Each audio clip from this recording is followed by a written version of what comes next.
I will be starting with Module 6, Chapter 7. In this chapter, developmentally appropriate learning has three core ideas for teachers, which are to consider children's development and learning in general, which include their learning progression, attend to individual children and their readiness, know what is culturally important is also the third core idea. Teachers should also build on a child's experiences and knowledge by using familiar context. Using formal and informal experiences to strengthen children's problem solving and reasoning processes can help them with math. The number core, quantity, counting, a cardinality section. Quantity is explored by children typically before they can count.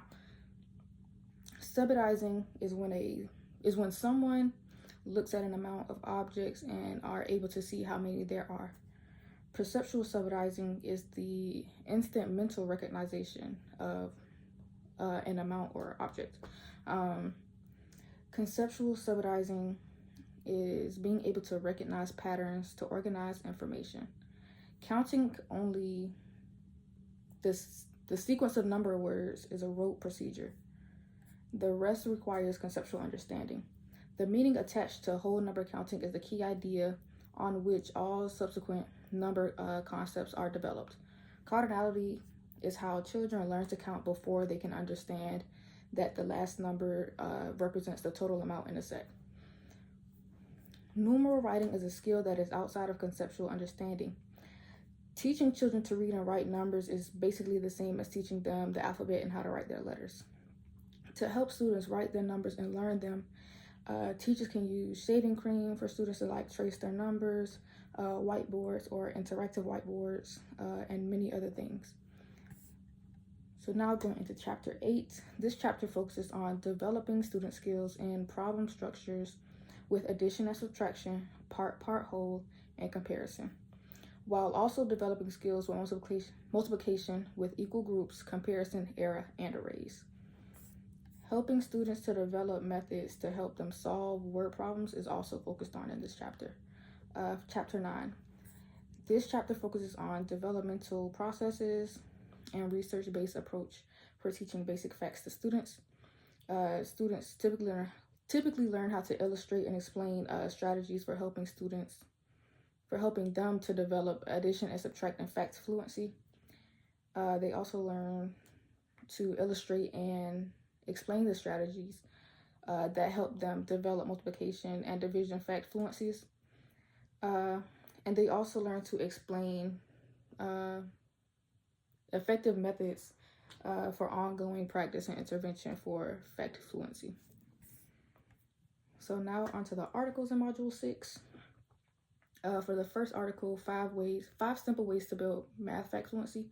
Math fact fluency builds proficiency. Students who are fluent in their math facts are able to manage word problems. Math fact fluency should be worked on in every single grade level. For students to build fluency in math, they must be consistent and practice frequently. Students can practice with digital practice, with a partner or small group, puzzles and activities that they can do by themselves, number talks and mental math practice, and with music, so like songs that help them with their math facts. For the second article, what is math fact fluency and how does it develop? Fluency helps students when they begin learning about fractions, division, and multi-digit arithmetic. When students are fluent in math facts, it can help free up brain power or working memory. It is important for students to be fluent, and it helps them to work on higher order skills or more conceptual problems. Fluency develops over time from when students learn to count on or count up and decomposition. For the 5 fundamentals to be fluent article, the first one was mastery must focus on fluency. So accuracy, efficiency, flexibility, and appropriate strategy selection. 2, fluency develops in 3 stages. So counting, which is counting with objects or mentally. Deriving, using reasoning strategies based on facts that are known, and mastery, which is efficiently providing answers. 3, Foundational facts must precede derived facts. 4, time tests do not assess fluency. 5, students need substantial and enjoyable practice. For the strategy for elementary students video, it focused on early numeracy, which is being able to instantly recognize how many of something, verbal counting, object counting, number sense relationships, spatial relationships, visual relationships, benchmarks, part, whole, things of that nature. In module 7 now, I will be talking about chapter 10 first. This is where recognizing the foundational ideas of place value as an integration of 3 components, base 10 concepts through grouping and counting, numbers written in place value notation, and numbers that are spoken aloud. Students also learn how to demonstrate and develop skills in place, which through the use of base 10 models is what they'll be using. They also learn how to explain the use of grouping activities to deepen their understanding of place value concepts. They are able to recognize that there are patterns in our number system that provide structure for computational strategies. And then they also can describe how the place value system extends to larger numbers. Chapter 11, students begin to identify the interplay between place value understanding and addition and subtraction reasoning strategies.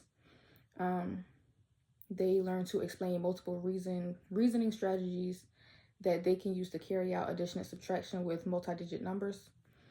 They also learn to explain how to develop, how to use standard algorithms to develop for addition and subtraction, and including ways to record like a student's thinking, what their thought process is to solve a problem.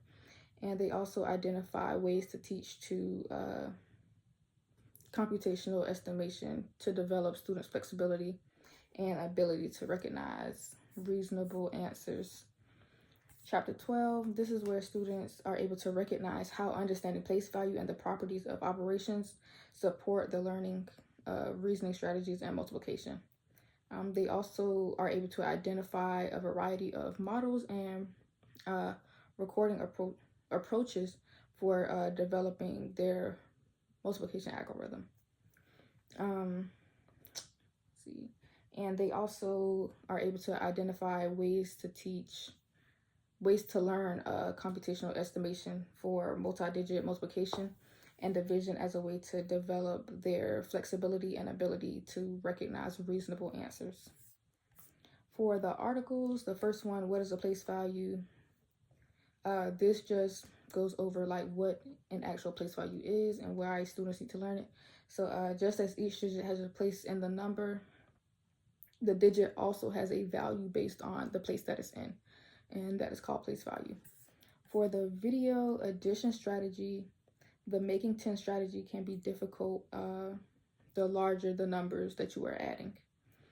For the second video, second grade math, add and subtract, this video focuses on solving word problems with keywords that tell whether addition or subtraction is going to happen within that word problem, and then how students can use drawing to help them solve word problems. And for the next video, repeated addition, for the next video is actually multiplication strategies. You have repeated addition, which is adding a number together repeatedly a certain amount of times. Skip counting, which is counting numbers by adding a number every time to the previous number. Equal groups, which is number of groups times the group size in order to get the product or the total number of items. The first division strategy that was shown in the video is a area model of division.